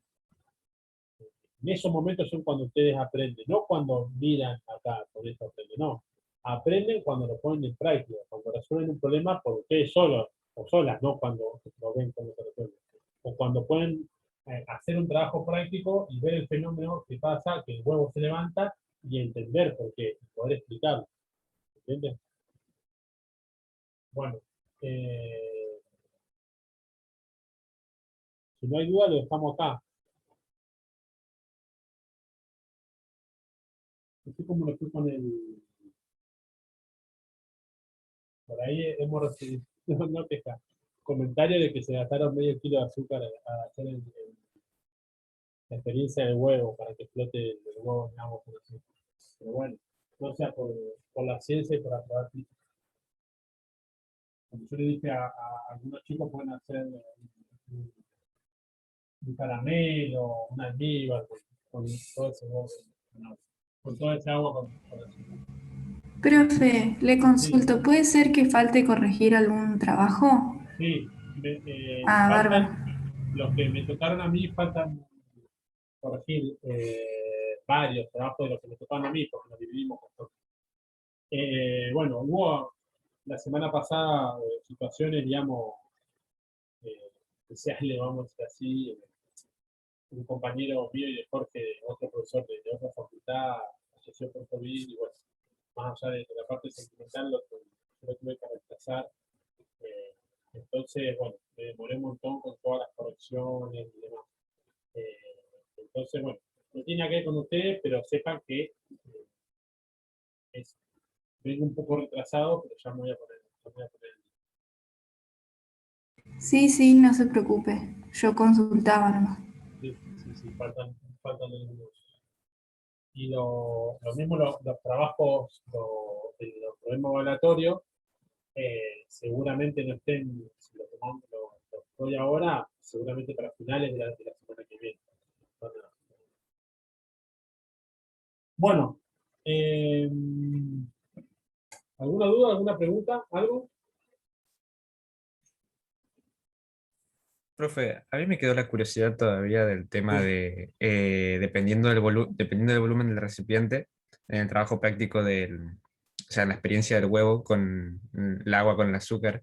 Entonces, Sí. depende, porque una compañera lo hizo conmigo y ella hizo en un recipiente una botella cortada a la mitad y que, bueno, básicamente el recipiente era mucho más grande que el mío, que era un vaso de vidrio. Ajá. Y si bien me tomó mucho más de 2 cucharones, a mi compañera, no sé, más o menos casi le funde el, el- la bolsa de azúcar. Sí, sí, sí. Se gasta un montón. Depende del agua, por eso. Siempre lo que, a ver, cuando vos tenés un recipiente, por eso yo trataba de decir un recipiente, no poner tanta agua. Vos lo que tenés que lograr, el agua tiene densidad de 1 gramo por mililitro, ¿no? El huevo es el agua. El huevo tiene un poquito más, eh, alrededor de casi 1,1 gramos por mililitro. Entonces, vos lo que tenés que hacer cuando le agregas azúcar es, como le estás agregando, ahora deja de ser agua, es una solución de agua más azúcar, le estás agregando y tienes que aumentar la densidad y pasarte de esto. ¿Para qué? Para que la densidad del líquido sea mayor, la del huevo sea menor, entonces flote. Ahora, para llegar a una concentración de más de esto, obviamente depende de la cantidad de agua que tenés. Si tenés menos agua, con, con 2, 3, 4 cucharadas, podés llegar a una concentración un poco más grande. Ahora, si tenés un montón de agua, si tenés medio litro de agua, necesitas un montón necesitas por lo menos medio kilo de azúcar. Claro. Entonces, bueno, por eso yo por ahí veía los trabajos prácticos que demostraban que tenían una jarra y hasta acá de agua y el huevo acá. Y decía, uy, no, tuvieran que agregarle la cantidad de azúcar para que todo esto tenga esa densidad, es un montón. Por ahí Claro. viene, se poner agua ahí nomás, un poquito, para que llegue. Pero bueno, tiene que ver con eso, aunque vos tenés que alcanzar una densidad más grande que la del huevo. Y para alcanzar esa densidad mayor necesitas, si tenés más agua, más soluto, digamos, para que la concentración sea nada.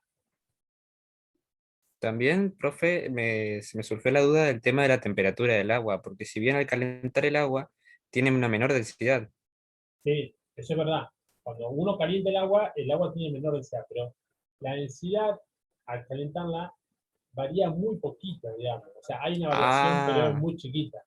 Y el tema, claro, si el agua está fría, más ahora en invierno, si vos tenés agua a 12 grados, 15 grados, o sea, en la canilla, 10 grados, el azúcar no se te disuelve nunca, te queda abajo. Entonces es claro, mucho más complicado estar revolviendo para que se te disuelva el azúcar, no pasa más, o sea, demora un montón. Entonces, es preferible tener el agua a 50 grados, o 40 grados, el agua tiesita, que si bien es un poco menos densa, pero un poquito menos densa. En vez de 1 será 0,99, 98, pero ahí se disuelve fácil el azúcar. Enseguida se disuelve el azúcar. La revolver un claro. poco y ya se disuelve. Entonces conseguís esa densidad mayor a la del huevo más rápido. Porque si no, el Sí, otro porque a mí demora se me había ocurrido de que ponerle más agua caliente en el caso en el vaso.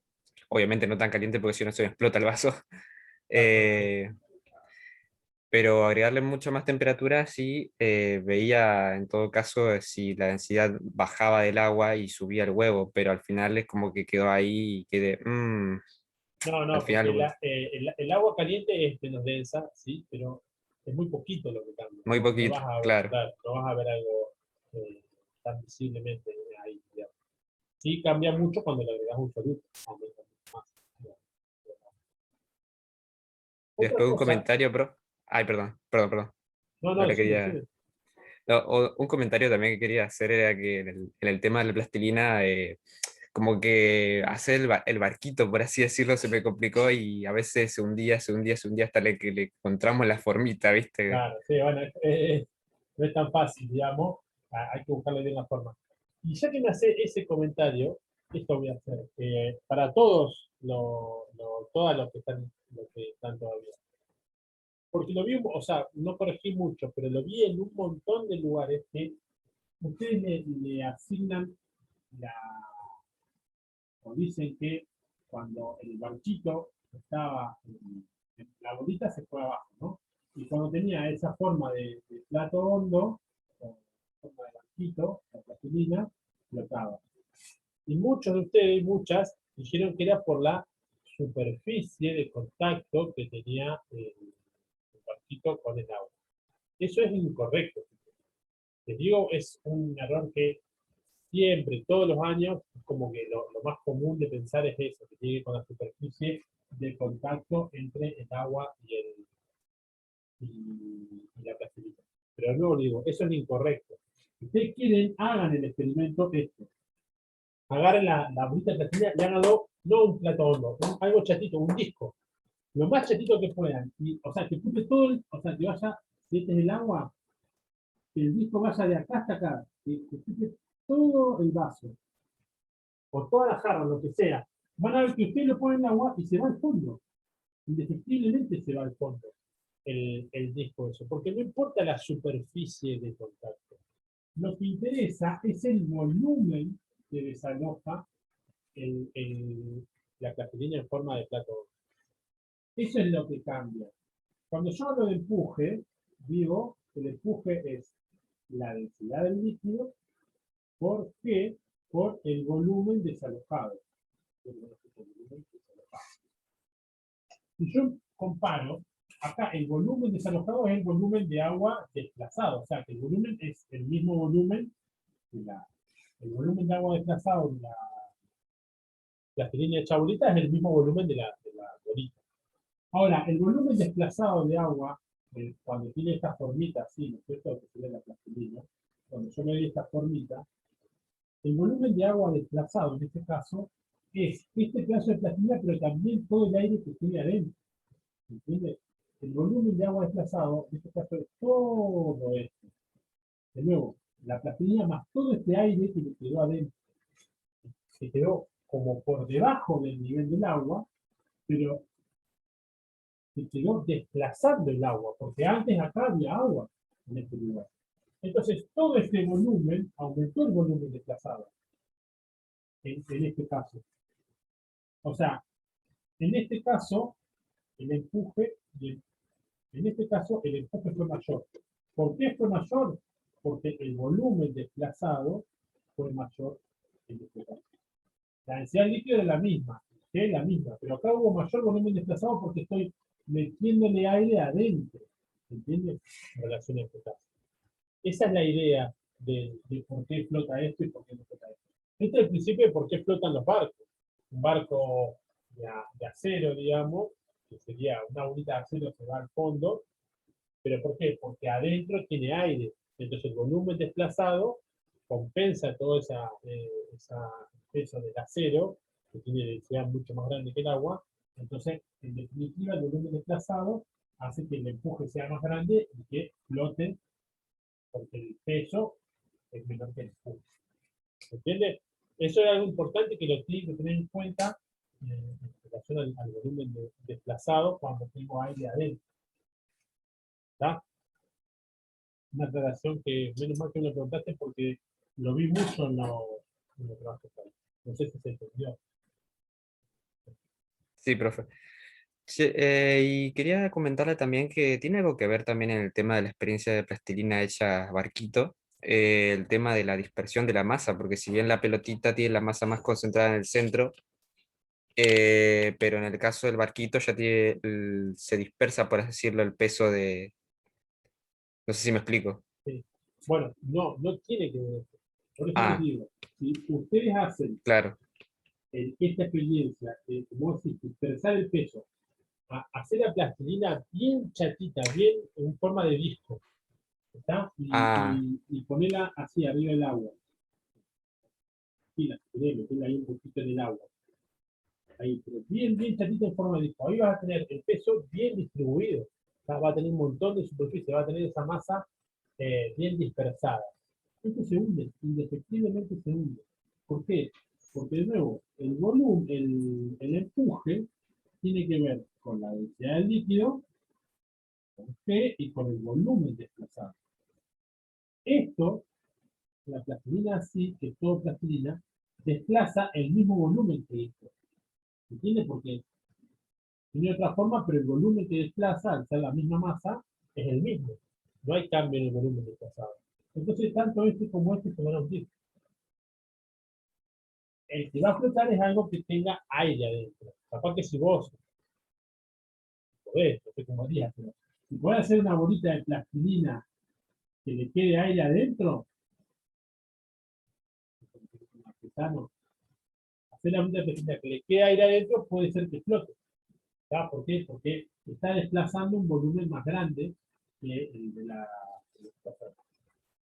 ¿Entiendes? Tiene que ver solamente con el volumen desplazado, con el volumen que ocupan por debajo del nivel del líquido, que antes estaba ocupando el agua. El empuje va a tener que ver con eso. No importa la distribución, sino que importa el volumen. ¿Está? A ver, estrictamente hay la que se llama tensión superficial, nosotros no lo estudiamos, en el libro está. Y cuando, bueno, que incluso algunos animales usan ese principio de tensión superficial como para caminar sobre el agua, parece que van sobre el agua, que tiene que ver con esto que voy a decir de distribuir el peso. ¿Tá? Pero bueno, es un tema, nosotros no entramos en ese tema eh, y no quiero que se confunda acá. Pero acá lo que tiene que ver es el volumen desplazado del cuerpo. Eso es lo que hace que uno flote y el otro no flote.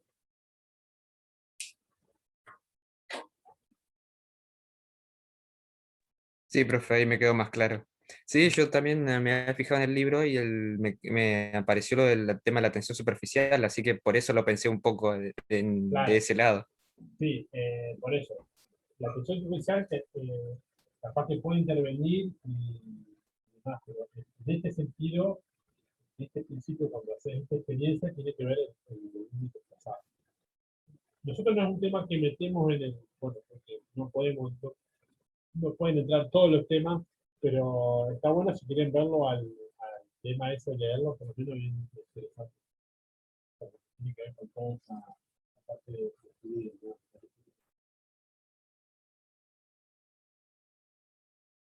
Bueno, si les parece, dejamos acá.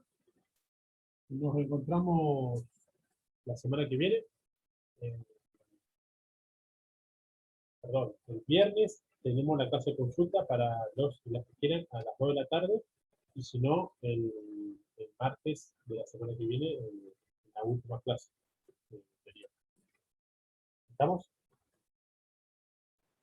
Bárbaro, profe, gracias. Bueno, chicos. Gracias, chicas, profe. nos vemos. Nos vemos, profe. Estamos viendo. Chao, chao. Hasta luego.